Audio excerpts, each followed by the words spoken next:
muerte en Buenos Aires. Sí. Vos estás en el proyecto en realidad desde el principio, incluso mucho antes de que la película estuviera cerrada para empezar a filmar. Sí, mucho antes de que fuera una película la idea de contar esta historia. Natalia empezó con esta historia como un proyecto para una miniserie en su momento. Y de hecho hizo un tráiler Sí. con algunas cosas de la película para mostrar que se podía hacer. Ella tenía una idea global de la historia que quería contar, pero en 13 capítulos era la idea, la iba a ir desarrollando en 13 capítulos, y el tráiler ese que hicimos, que es una especie de entre tráiler y piloto, una cosa medio musical y estilística, donde se ve un poco el tono y el tono, estilo que va a tener. y el estilo y algunas características de los personajes, tal vez, de lo que iba a ser finalmente la historia, que terminó llevando a un guión cinematográfico. Me parece que fue una decisión muy acertada. Porque concentrar la historia no en 2 episodios, sino en 100 minutos. Es más compacta de alguna manera, pero me parece que eso también le permitió ser más fiel a lo que ella quería contar y no depender por ahí de un formato, de una cadena o de alguien que la tuviera que emitir y que pudiera... Bueno, una de las cosas que yo sentía también era que el material, lo que cuenta la película, es moralmente ambiguo. Sí. Que a la televisión le cuesta un poquito más meterse con algo moralmente ambiguo por la naturaleza propia de la tele. Sí. No es algo negativo, sino que funciona así. Sin duda.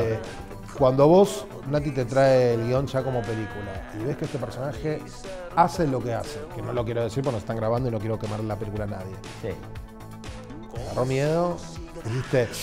Me dio un poco de tiro la pileta. Yo sabía que iba para ese lado, porque ella siempre me habló del personaje y de las características del personaje y de las características de la historia en general. Pero cuando uno lo lee llevado a escenas en concreto, a diálogos, acciones, a cosas reales que uno después tiene que llevar y poner el cuerpo y poner el espíritu de ese personaje y poner la jeta y digo, hacerse cargo de todo eso, interpretarlo, ahí te da un poco de cosa, porque decís, hay cosas fuertes, hay cosas jugadas, hay cosas que nunca hice, hay cosas que, viste, en realidad tienen más que ver con inseguridades, más que ninguna otra cosa. Sobre todo porque era un personaje grande, yo hasta ahora no había hecho en cine un personaje de esta magnitud ni de estas características en ningún lado, en realidad.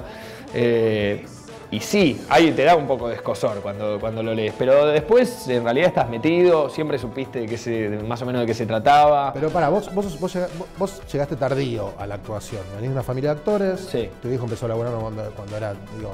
Un purrete. Sí, he nacido en la ribera de Catriano Catriani.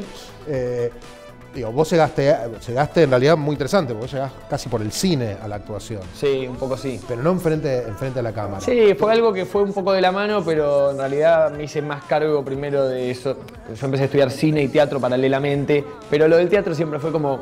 Un hobby. Voy a investigar por este lado porque hay algo adentro, pero nunca lo tomé como algo realmente que pensara que me pudiera dedicar, porque la figura de mi viejo ocupaba demasiado espacio en mi mente dentro de la actuación y yo me veía muchísimo más perfilándome para otro lado.